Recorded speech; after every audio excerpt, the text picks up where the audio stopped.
The Killzone Visual Design book gives outsiders a view into a very intimate part of the studio where we do our story and environment creation.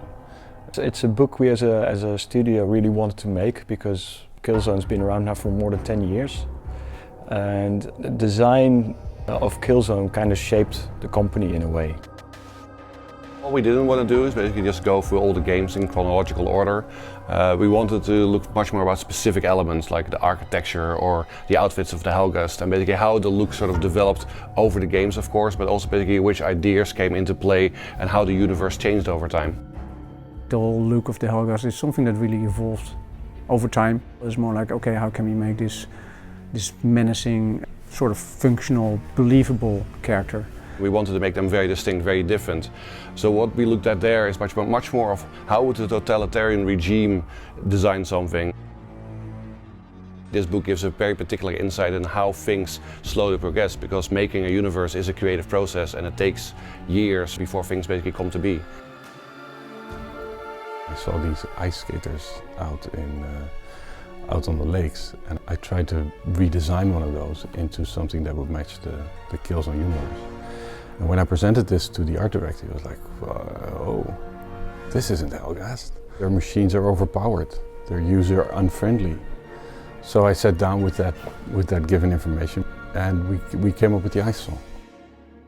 The first guys that joined on the concept team were both industrial designers as a background that actually could draw like really good as well. Which really helps, I think, in whatever you design, if you have the ability to totally understand how everything works.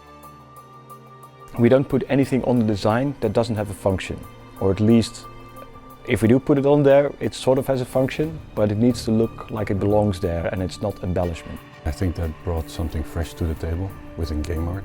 We felt there's the attention in making products work.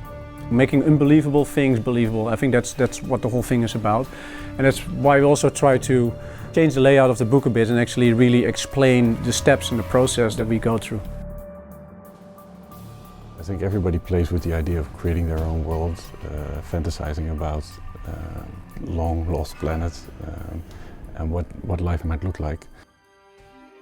This is going to be a really cool book for concept designers, basically aspiring artists that basically want to take a look at basically how some of our own artists basically have done these things. Maybe pick up some techniques, maybe pick up some ideas. This book isn't just made for gamers or other game developers. It's our design of an alternative universe, and we've taken our design ideas and translated those into what we think are interesting art pieces. If you like good design, then the book is for you, because we have an amazing visual design team.